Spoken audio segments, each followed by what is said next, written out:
전하도록 하겠습니다. 자, 우리 앞을 보시고요. 우리 말씀의 제목을 우리 큰 소리로 한번 읽어봅시다. 보이시죠? 시작.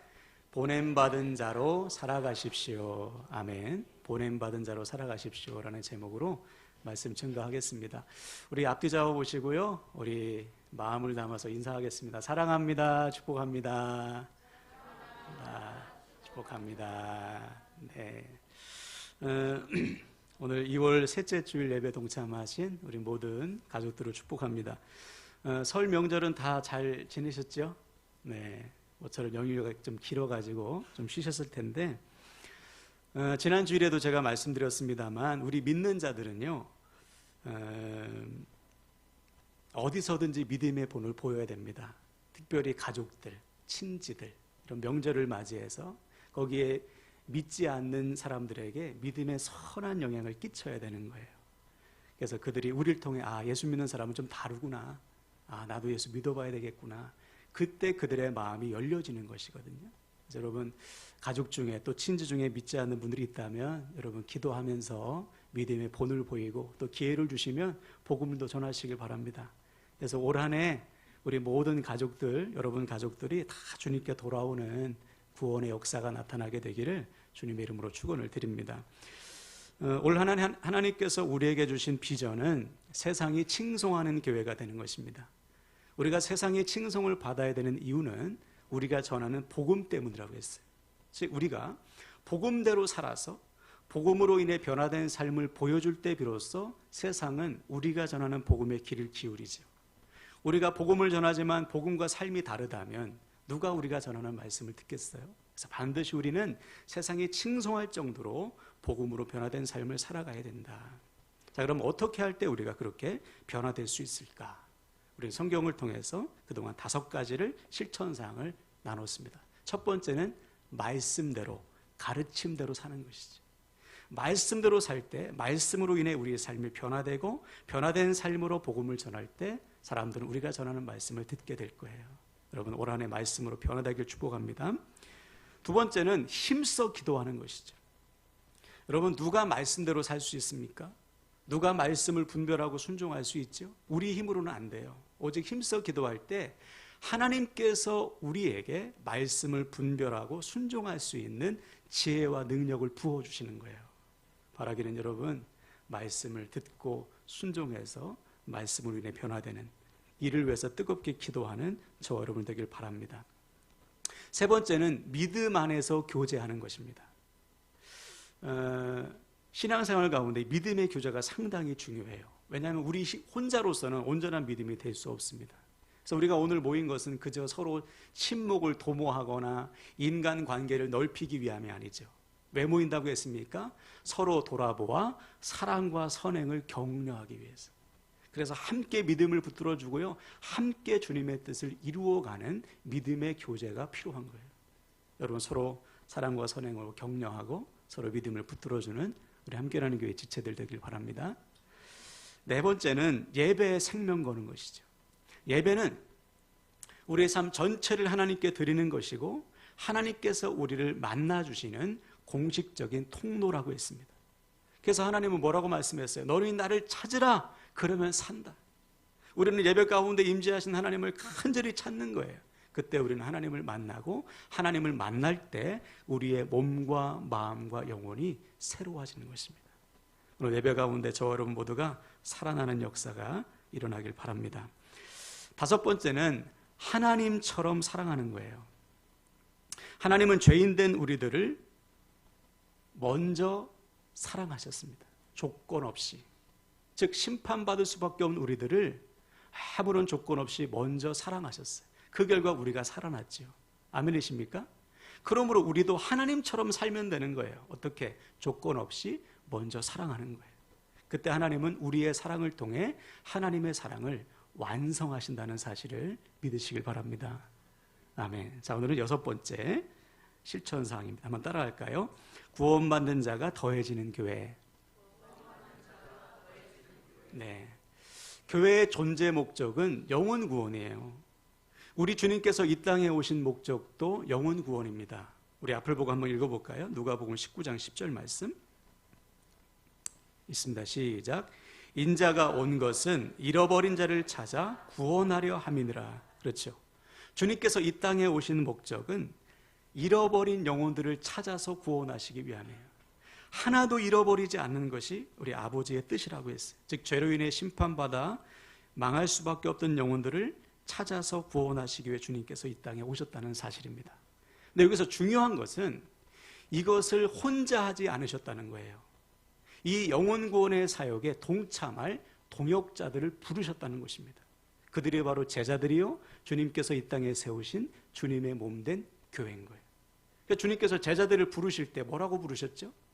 마태복음 4장 19절, 나를 따라오라, 내가 너희로 사람을 낚는 어부가 되게 하리라. 영혼 구원에 하나님의 구원 사역에 동참할 동역자로 하나님께서 제자들을 부르신 것입니다. 저와 여러분을 부르신 거예요. 예. 그래서 제자들은 이 부르심이 어떻게 했어요? 잡은 물고기와 배와 그물을 다 버려두고 주님을 따라갔죠. 자신을 구원 사역으로 부르시는 그 부르심에 아멘했다는 거예요. 그 결과 제자들은 남은 평생 영혼을 구원하는 인생으로 쓰임 받았다는 사실을 우리가 복음서를 통해서 확인할 수가 있는 것입니다. 우리도 마찬가지예요. 주님은 저와 여러분을 주님의 몸된 교회로 택하여 부르셨어요. 아멘이십니까? 그러므로 지금 우리가 이 자리에 있는 것은 우연이 아닙니다. 네. 어떻게 하다 보니까 이 자리에 있는 게 아니고요. 주님께서 마치 핀셋으로 우리 한 사람 한 사람을 찝어서 옮긴 것처럼 하나님의 섭리와 계획 가운데 우리 한 사람 한 사람을 부르신 거예요. 그럼 왜 부르셨을까? 너희끼리 잘 믿고 잘 살아라. 그래서 부르신 게 아니죠. 우리 역시 제자들처럼 주님의 구원 사역으로 부르신 거예요. 내가 이 많은 영혼을 구원하기 원하는데 내가 널 쓰고 싶다. 그래서 우리 한 사람 한 사람을 택하여 부르신 것입니다. 이 부르심을 기억할 때 우리는 영혼을 살릴 수 있지, 이 부르심을 잊어버리면요, 아무리 열심히 살아도 한 영혼도 살릴 수 없어요.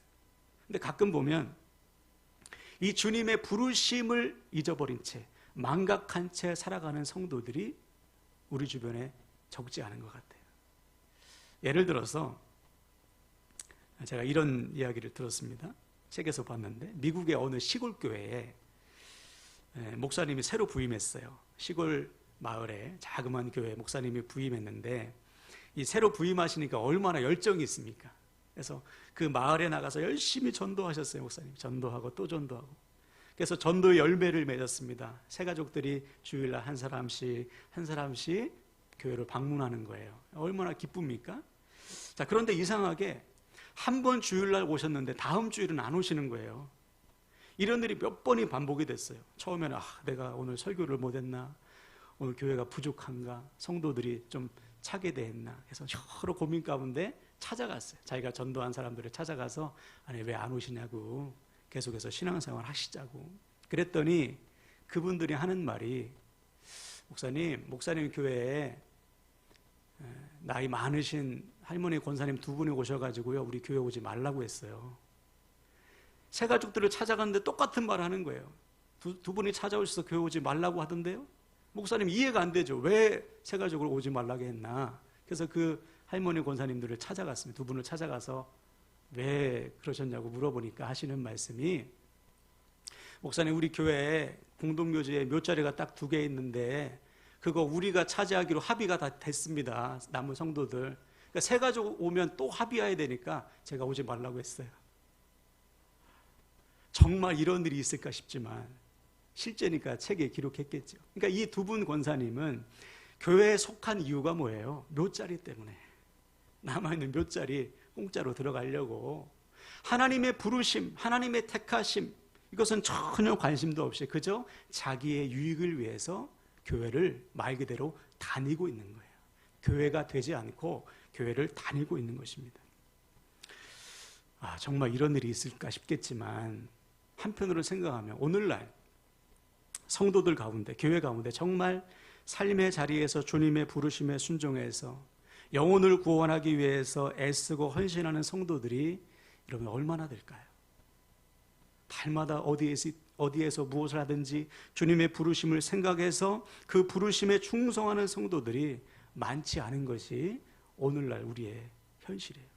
그래서 영혼 구원은커녕 나 한 사람 믿음 정말 감당하기도 힘들어. 그래서 벅찬 삶을 살아가고 있는 것이죠. 그러니 그의 삶에 무슨 하나님의 역사가 나타나겠어요?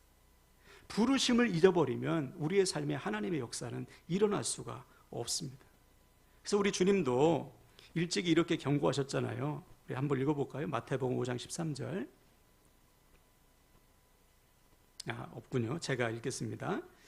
너희는 잘 아시는 말씀이요. 세상의 소금이니 소금이 만일 그 맛을 잃으면 무엇으로 짜게 하리요? 후에는 아무 쓸데없어 다만 밖에 버려져 사람에게 밟힐 뿐이니라. 그렇죠? 소금이 맛을 잃으면 어떻게 돼요? 사람들에게 무시당한다는 거예요. 아무런 능력이 없고. 그럼 왜 소금이 맛을 잃습니까? 부르심을 잊어버리기 때문에. 소금이 맛을 잃어버리는 이유는 부르심을 잊어버리기 때문에. 부르심을 잊어버리니까 그의 삶에 하나님이 역사하실 수가 없는 거예요. 다시 말해, 주님의 부르심을 삶의 최우선에 두고 무엇을 하든지 주님의 부르심대로 사는 인생은 하나님이 역사하실 것입니다. 반드시. 그런데 부르심을 잊어버리고 부르심을 2번, 3번으로 미루는 사람은 하나님이 역사하실 수가 없는 거예요. 그래서 오늘 본문도 보시면 주님께서 제자들을 부르실 때 그냥 부르시지 않았어요. 1절 한번 볼까요? 본문 1절 제가 읽겠습니다. 예수께서 그의 12제자를 부르사 더러운 귀신을 쫓아내며 모든 병과 모든 약한 것을 고치는 권능을 주시니라. 그렇죠. 주님은 제자들을 부르실 때 그들에게 귀신을 쫓아내고 병든 것과 약한 것을 또 귀신을 쫓아내는 능력을 주셨습니다. 이것은 그들이 복음을 전할 때 복음을 전할 수 있는 능력을 다 주셨다는 거예요. 네. 복음을 전하기에 부족함이 없는 능력을 하나님이 주신 것입니다. 그 제자들이 부르심에 순종해서 복음을 전할 때 그들의 삶에 하나님의 권능이 막 나타나잖아요. 반면에 복음서에 보니까 주님의 부르심을 거절한 사람들이 있어요. 이유는 다 있어요. 아유, 아버지 장례를 치러야 돼요. 아유, 가족들과 먼저 작별 인사를 해야 되는데. 다 이해가 되잖아요. 근데 주님께서 뭐라고 말씀하시느냐? 손에 쟁기를 잡고 뒤를 돌아보는 사람은 하나님 나라에 합당하지 않다. 무슨 말입니까? 무엇보다 하나님의 부르심을 앞서는 것이 있을 수 없다. 하나님의 부르심이 최우선이다. 네. 그럼 무슨 말입니까? 부르심을 잊어버리는 사람은 하나님께 쓰임받을 수가 없다는 거예요. 그럼 지금 우리는 어떻습니까, 여러분? 하나님의 부르심을 최우선에 두고 있나요? 그럼 우리 삶에 하나님의 능력이 나타날 거예요. 반면에 하나님의 부르심을 두 번째, 세 번째로 미루는 사람은 우리의 삶에 아무런 역사가 나타나지 않을 것입니다. 왜? 그 인생은 내가 사는 인생이기 때문에 그래요. 그럼 여기서 여러분 질문. 하나님께서 우리를 부르실 때 우리 형편 모르실까요? 야, 나는 네 형편은 모르겠고 그냥 아무 소리 말고 따라와 이렇게 하셨을까요? 아니죠. 다 아시죠. 우리의 상황과 모든 형편을 하나님이 다 아십니다. 그럼에도 불구하고 부르신다는 것은 뭐예요? 그것보다 비교할 수 없이 좋은 것을 주시겠다는 말씀 아닙니까? 네. 내가 지금 추구하는 것, 배와 그물과 물고기, 세상적인 지위, 명예, 부자 되는 것, 이거 다 내려놓고 하나님의 부르심을 1번으로 두라고 말씀하시는 이유는 이 모든 것보다 비교할 수 없이 좋은 것 주시겠다는 거 아니에요. 그래서 바울이 이렇게 고백했어요. 우리 바울의 심정을 가지고 한번 읽어볼까요? 로마서 8장 18절 읽습니다. 시작. 생각하건대 현재의 고난은 장차 우리에게 나타날 영광과 비교할 수 없도다. 아멘. 그럼 바울이 주님의 부르심을 받을 때 직감적으로 알았을 거예요. 아, 이건 고난의 길이겠구나. 아, 지금 내가 누리고 있는 이 세상적인 지위, 명예, 부와 권력은 다시는 누리지 못하겠구나. 이것을 바울은 알았을 거예요. 그런데 그는 주님의 부르심에 순종했습니다. 왜? 이것과는 비교할 수 없이 영광스러운 상급이 나에게 주어질 것을 믿었기 때문에 그 모든 것을 배설물처럼 버리고 주님을 따라갔던 거예요. 우리도 마찬가지예요. 하나님께서는 저와 여러분을 부르셨어요. 할렐루야. 네.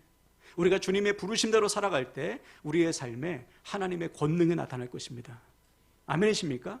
뿐만 아니라 우리 역시 바울처럼 장차 우리에게 주어질 영광을 누리게 될 줄로 믿습니다. 네.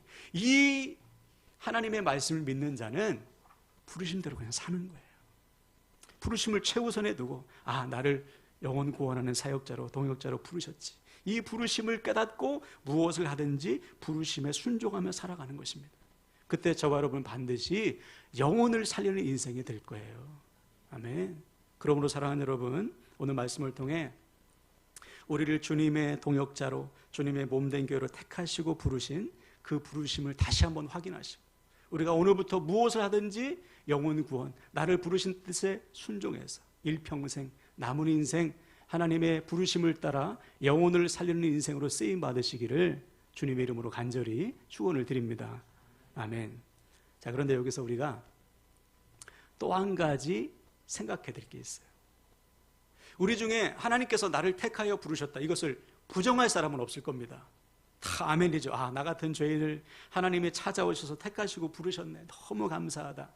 그런데요, 그와 동시에 나를 세상으로 보내셨다는 사실을 기억하고 사는 사람은 많지 않은 것 같아요. 아, 나를 택하셨지, 나를 불러서 구원하셨지. 근데 그와 동시에 나를 이제 보내시지, 나를 세상으로 보내시지, 이것을 기억하고 사는 사람들이 많지 않은 것 같아요. 이것이 오늘날 세상, 이 교회가 영적인 능력을 상실하는 이유란 말이죠. 자, 예를 들어서 오늘 우리는 주님의 몸된 교회로서 함께 모여서 예배하고 있습니다. 얼마나 좋아요? 그런데 이 예배를 마치고 이제 주어진 삶의 자리로 가면 더 이상 교회가 아니게 사는 분들이 있는 거예요. 여기서는 예배자인데 밖에서는 예배자가 아닌 것이죠. 쉽게 말해 모이면 교회 같은데 흩어지면 교회가 아닌 거예요. 이것이 오늘날 세상이 교회를 손가락질하는 이유잖아요. 왜 그럴까? 왜 모이면 교회인데 흩어지면 교회 같지 않을까? 이유는 분명합니다. 주님께서 나를 보내셨다는 사실을 모르는 거예요. 아, 나를 택하시고 주님이 다시 보내셨구나. 오늘 본문에도 보시면 주님께서 제자들을 부르신 다음에 어떻게 하시는지 한번 보세요. 5절부터 한번 볼까요? 본문 5절부터 8절까지 제가 읽겠습니다. 예수께서 이 열두를 내보내시며 명하여 이르시되 이방인의 길로도 가지 말고 사마리아인의 고을에도 들어가지 말고 오히려 이스라엘 집에 잃어버린 양에게로 가라. 가면서 전파하여 말하되 천국이 가까이 왔다 하고 병든 자를 고치며 죽은 자를 살리며 나병한 자를 깨끗하게 하며 귀신을 쫓아내되 너희가 거저 받았으니 거저 주어라. 아멘. 주님은 부르신 제자들을 어떻게 했습니까? 다시 보내셨어요. 그래서 제자들을 다른 말로 뭐라고 부릅니까? 사도, 보냄받은 자들이란 뜻입니다. 즉 저와 여러분은 제자인 동시에 사도인 거예요. 우리를 부르시고 주님은 보내시는 거죠. 쉽게 말해서 왜 부르셨는가? 다시 보내시기 위해서 부르시는 거예요. 주어진 삶의 자에서 무엇을 하라고? 천국 복음을 선포하라고. 우리의 가정에서, 우리의 직장에서, 우리의 학교에서, 그곳에서 주님의 증인으로서 하나님 나라의 복음을 전하고 복음대로 사는 모습을 보여주라고 우리를 내보내시는 거예요. 그래서 사도행전 8장에 가면 흩어진 성도들이 사마리아로 흩어지고, 그죠? 온 유대로 흩어져서 거기에서 교회가 영혼을 구원하지 않습니까? 우리도 마찬가지.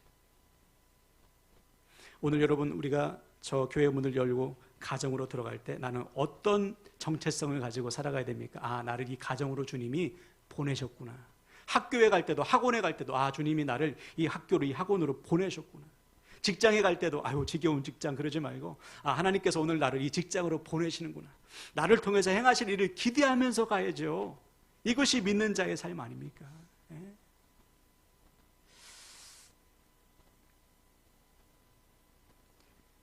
그래서 우리도 마찬가지예요. 주님 우리들을 보내시는 거예요. 예. 누구에게 보내십니까? 우리의 가정으로. 그래서 오늘 본문에 보니까 너 이방인의 길로 가지 말고 사마리아도 가지 말고, 아, 주님 그러면 이방인들 배척하시나? 그 뜻이 아니고 먼저 네가 복음을 효과적으로 전할 수 있는 사람에게 가라. 그래서 성도들이 어떻게 했어요? 이 당시에 제자들이 안드레가 형 베드로에게 전도하고, 그죠? 또 친구 야고보 요한에게 전도하고 가까운 사람에게 먼저 전도한 거예요. 그때 하나님의 역사가 막 나타나게 된 것이죠. 우리도 마찬가지예요. 우리가 먼저 갈 곳은 어디입니까? 우리의 가정, 학교, 직장, 친구들, 이웃들, 그들에게 가서 복음을 전하는 거예요. 우리 승길이가 아주 하나님의 사랑을 듬뿍 받고 있는데 그래요. 얼마나 대단해요, 여러분. 자도 교회 와서 자잖아요. 은혜죠, 은혜. 이것이. 너무 축복합니다. 자다가 은혜 받는 거예요, 이렇게. 다들 잡았잖아요, 중학교 때. 어디까지 했지? 우리를 누구에게 보낸다고요? 우리의 가정으로, 직장으로, 학교로, 그 친구에게 보내시는 거예요.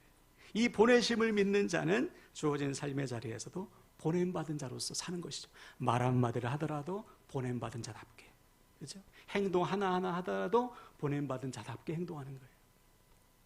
제가 지난 주 중에 저도 그런 경험이 있어요. 좀 속상했고 근데 좀 감사했던 것이 있었는데, 우리 교회 건물 있잖아요. 이 위에 이제 세입자들이 있으신데, 세입자 중에 한 가정이 3월 말에 계약이 완료가 돼요. 그래서 다른 세입자를 구하고 있는 중입니다, 지금.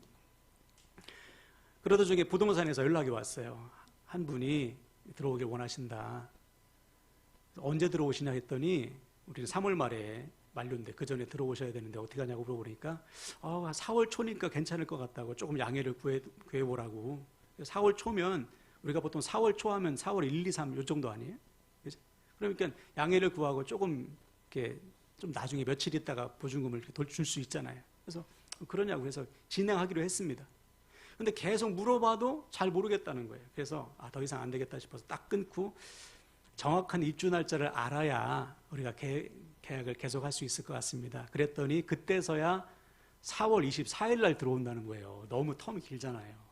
그래서 안 되겠다고, 우리가 그 정도는 양해를 구할 수 없다고, 그럼 우리가 또 대출을 해야 된다. 그러니까 못 하겠다고 하니까 갑자기 이 부동산 소장님이 화를 내시는 거예요. 그 전까지는 그렇게 상냥하게 막 이렇게 하시던 분이 깜짝 놀랐어요. 막 역정을 내시면서, 물론 요즘 부동산이 좀 어렵잖아요, 그죠? 부동산마다 문 닫는 부동산이 많다고 하더라고요. 사람들이 집도 안 사고 뭐 계약도 안 하니까. 이해는 하는데 우리가 그렇다고 억지로 이 말도 안 되는 계약을 할 수 없잖아요. 그래서 죄송하다고 하는데 나중에는 막 교회가 그러면 되냐고, 목사가 그러면 되냐고, 막 나중에는 밝힐 수 없지만 막말도 막 하더라고. 그래서 막말을 하지 마시고 소장님, 이쯤에서 그만두시자고 해서 전화를 끊었어요. 끊고 났는데 마음이 너무 안 좋은 거예요. 왜냐하면 나 때문에 이 영혼 실족하면 어떡해. 교회인 거 다 아는데, 목사인 거 아는데. 저도 화는 나지만. 그래서 아내하고 상의를 했어요. 어떻게 하면 좋겠냐. 그러고 나서 이제 마음을 가라앉힌 다음에 장문의 문자를 보냈어요. 소장님, 중간에서 그 연결하는 입장이니까 얼마나 입장이 난처하셨나요? 죄송하다고, 이러이러해서 처음부터 입주 날짜를 그렇게 알았다면 우리는 안 했을 거라고 양해 부탁한다고. 그리고서 커피 쿠폰 하나를 딱 보내줬어요. 쿠폰을 보내줬어요. 그랬더니 바로 답장이 오는데, 죄송하다고, 아까는 자기가 너무 무례했다고, 또 감사하다고, 나중에 더 좋은 관계로 만나자고, 이렇게 답장이 와서 제 마음도 좀 평안해졌습니다. 여러분, 이런 거예요. 저도 화낼 수 있습니다. 저 목소리 엄청 크거든요. 그분이 목소리 크게, 전 2배로 크게 낼 수 있고, 저 말 잘해요. 더 조리 있게 따질 수 있어요. 그러나 그러지 않았어요. 같이 화내지 않고요. 먼저 문자 보내고 먼저 선물도 보냈어요. 이유는 오직 하나입니다. 하나님께서 보내주신 영혼이면 어떻게 해요? 하나님께서 맡겨주신 영혼이기 때문에 내가 그 자리에서 전도는 못할지언정 실족하게는 말아야죠. 그래서 참았어요. 그래서 먼저 사과하고, 그래서 선물도 보냈던 거예요. 근데 만약 이때 제가 하나님의 부르심을, 보내심을 잊어버렸다면 참는 게 어딨어. 저도 막 들이받지, 그죠? 왜? 2번 안 볼 사람이니까 어때요? 내 마음대로 하면 되지. 속이 시원하죠, 그냥. 화를 잘 내고 나면 아이고 이겼다 하고서. 근데 그 결과는 뭐예요? 그 영혼은 죽는 거예요. 실족하는 거예요. 우리 인생도 마찬가지. 내가 하나님의 부르신 대로 살지 않으면요, 우리는 꼭 혈기대로 살아요. 내 감정대로, 내 생각대로, 내 계산대로 살아요. 그래서 다 상처를 주고 다니는 거예요. 반면에 하나님의 부르심을 기억하고 살면 우리는 무슨 말을 하든지 영혼을 살리는 거예요. 하나님께서 주시는 말을 하게 되는 것이죠. 보냄받은 자로서 살 때 우리의 가정에 살고, 직장에 살고, 학교가 사는 거예요. 근데 저도 모든 상황 속에서 이렇게 보냄받은 자로 살지 못합니다. 제일 안 되는 장소가 어디겠어요? 집이에요, 집. 특별히 누구 앞에서? 아내 앞에서. 예. 아내 앞에서 자꾸만 잊어버려요. 예. 혈기 부리고 짜증내고. 그래서 어떤 목사님이 그러더라고요. 사모님이 목사의 설교를 듣고 의뢰받고 눈물까지 흘린다. 성공, 목회 성공이다. 아직까지는 제 설교도 듣고 눈물도 흘려서 얼마나 고마운지 몰라요. 무슨 말입니까, 여러분? 우리가 무엇을 하든지 어디에 있든지 보냄받은 자로서 살아야 되는 거예요. 그러므로 사랑하는 여러분, 오늘 말씀을 통해 우리는 내가 지금 주어진 삶의 자리에서도 보냄받은 자로서 살아가고 있는지를 늘 점검해야 돼요. 특별히 가정에서, 또 학교에서, 직장에서 가까운 사람일수록 우리가 철저히 이 보냄받은 자의 정체성을 가지고 살아가야 됩니다. 여러분도 경험하시잖아요. 많이 경험했잖아요. 보냄받은 자로서 살지 못하면 여러분 얼마나 혈기 부리고 짜증내고 상처 주고 상처받고 그랬습니까? 그럼 어떻게 거기서 구원의 역사가 나타나겠어요? 일어날 수 없죠. 특별히 가정에서 여러분 믿는 자로서 본을 보여주셔야 돼요. 보냄받은 자로서.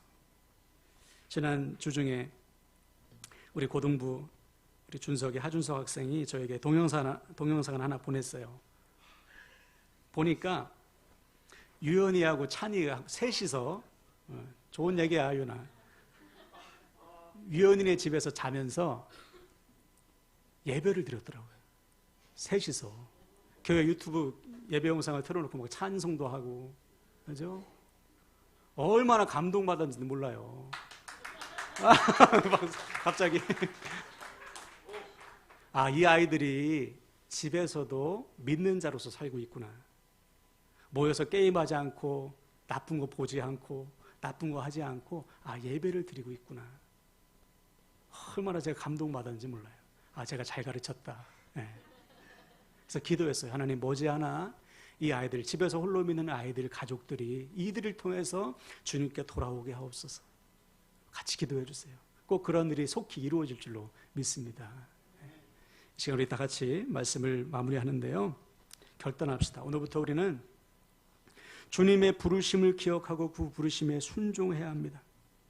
주어진 삶의 자리에서 이제는 보냄받은 자로서 사는 거예요. 어떻게? 영혼을 구원하는 삶에 헌신하는 것입니다. 그때 반드시 우리의 삶에 하나님의 권능이 나타나고요. 내 곁에 있는 사람들이 반드시 나를 통해 주님께 돌아오게 될 줄로 믿습니다. 아멘. 이 시간 옆 사람에게 축복하고 말씀을 마치겠어요. 주님께서 우리를 부르시고 보내셨습니다. 주님께서 우리를 부르시고 보내셨습니다. 아멘. 이 시간